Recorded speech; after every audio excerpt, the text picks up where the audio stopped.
Hey everyone, TPS Miner here. Welcome back to the TPS Miner channel. Today we're going to continue testing our 3060 LHR GPU, and today we're going to focus in on Ravencoin. So we're looking at the Raven halving countdown clock here. We're 4 days, 18 hours, and 18 minutes away from the halving event. And what that means, when we hit block number 2,100,000, the block rewards will be cut in half from currently 5,000 down to 2,500. So we certainly expect that to have an impact on our mining profits. So let's go ahead and take a look at the Ravencoin price and difficulty and talk a little bit about that. So today is January 6th, 2022. It's 2:55 p.m. Eastern Time, and the current Ravencoin price is at 12.56 cents. So up slightly on the day. Yesterday was a down day in the crypto market. The markets in general, largely because of two events. One, there was a lot of talk about the U.S. interest rate hikes that will be upcoming. And then the other event was the Kazakhstan internet outage or shutdown because of some political unrest in Kazakhstan. And as a result, 13.4% of the Bitcoin mining hash rate came offline. So again, maybe a little bit of a recovery starting here today, hopefully. So we're sitting at 12.56 cents per Ravencoin. Let's take a look at the historical price. So you can see beginning of last year, about a year ago, down as low as 1.6 cents per Ravencoin.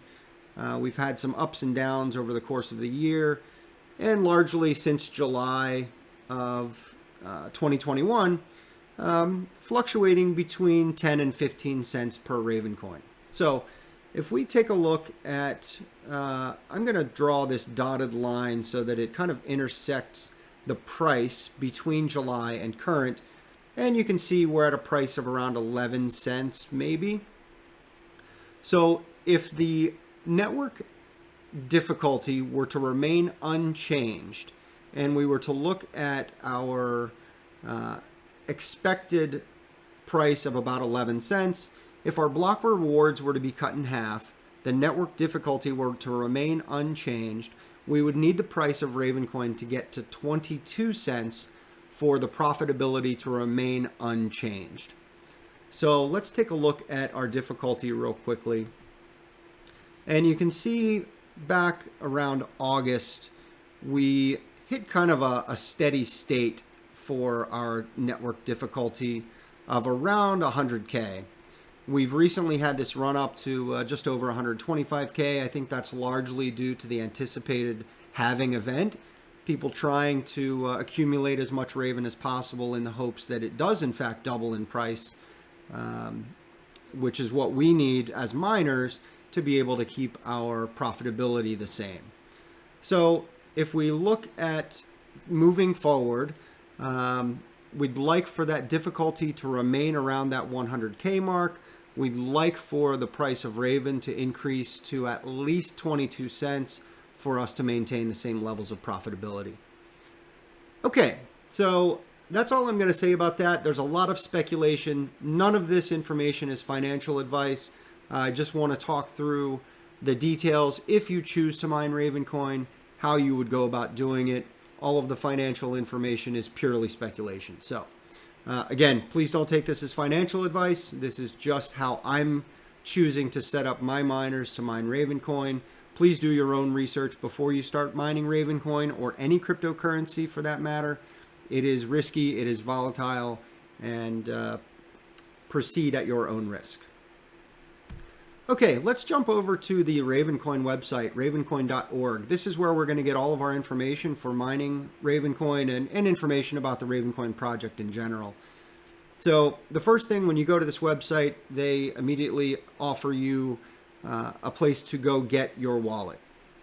So let's go ahead and take a look at that website and let's see what our Ravencoin wallet options are. So you do have a desktop option. So they are supported on Windows, Mac, and Linux. Or you can look at third-party wallets. When I first started mining Ravencoin, I didn't know a whole lot about cryptocurrency or mining. I chose to use the Atomic wallet. So I'm not going to go through the setup of any wallets in this video, but just know there are several options available. Again, as I mentioned, I'm currently using the Atomic wallet.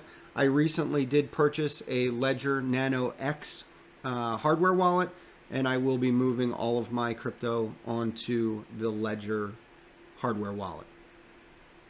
Okay, so once we get our wallet set up, let's take a look at, there's also an option here for pools. We need to look at a mining pool. So the Ravencoin website does offer information about what pools are supported. And you can see, again, we've got a very large number of pools available.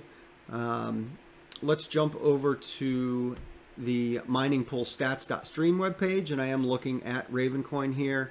And you can see the largest amount of hash rate currently is sitting on 2 miners, 3.44 terahash currently, which is about a third of the overall hash rate, network hash rate. So we don't run the risk of getting that 51% attack vulnerability. So I chose to use 2 miners, and let's hop over to my HiveOS, and we'll take a look and see how we've got all of this set up.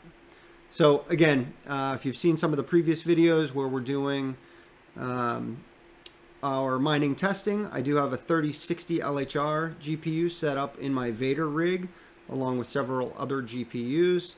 So let's go ahead and take a look at the flight sheet and see how we've got this set up.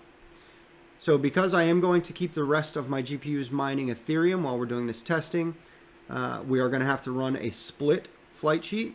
So let's go ahead and edit this, and you can see how we've set this up in HiveOS. So because I wanted to add another worker or another miner, I went and selected add miner, and that gives me this third line, this option here. So what I've done, I've selected the coin as Ravencoin. I did go ahead and set up my Ravencoin wallet. If you don't have one set up already, here's where you would select add wallet. You would select the coin, Ravencoin or RVN. The address you're going to enter here is the receiving address of the wallet you had set up in the previous steps that we had discussed.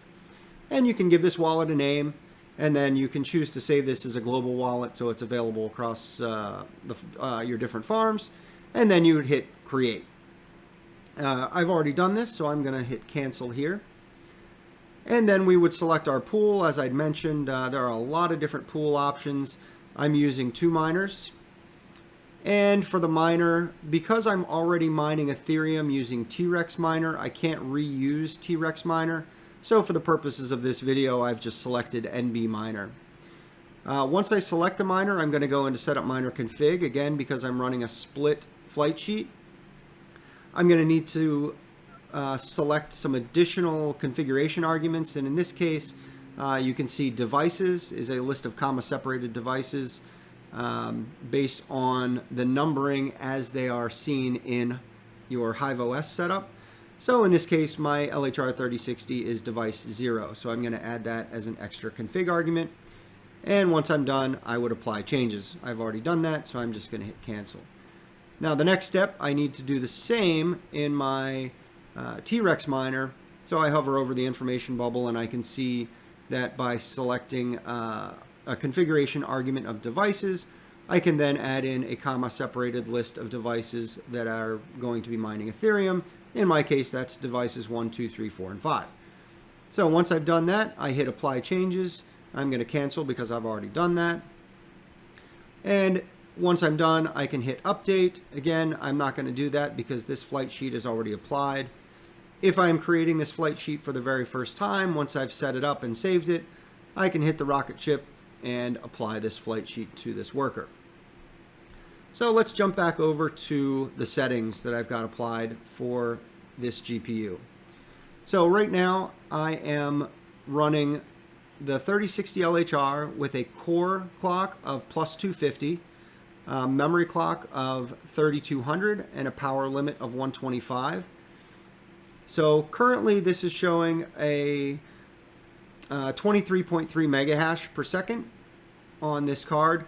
The way the Kapow algorithm works is there is some variability in the algorithm, so you will see the hash rate change. When I had initially set this up, I was as high as 24 mega hash. Now we're seeing it down in the 23.2 range. So again, we're seeing some variability here in the actual reported hash rate. Okay, so let's take these numbers and let's jump over to what to mine, and let's take a look and see what that means. So you can see right now we are at 23.13 mega hash. So we'll update this to 23.13 mega hash, and our power settings are at 125 watts. And for comparison purposes, for Ethereum, I've set my numbers at 36 mega hash per second at 110 watts, which is how this GPU performs on Ethereum. So let's hit calculate and let's scroll down and take a look and see what we've got. So right now on Ravencoin, our revenue is about $2.21 per day. And after electricity, we're at $1.91. And with Ethereum, we are at $1.86 revenue per day and $1.60 profit after electricity. Now, you can see up here, Ethereum, the current price of Ethereum is only $3,450. So we've had quite a big drop in Ethereum. So looking at the comparisons, using Ethereum as our baseline, currently mining Ravencoin is 15% more profitable than mining Ethereum. Over the last 24 hours, 19%, 3 days, 22%, and over 7 days, 30%. So right now, on a 3060 LHR card, Ravencoin is much more profitable than what it would be for mining Ethereum.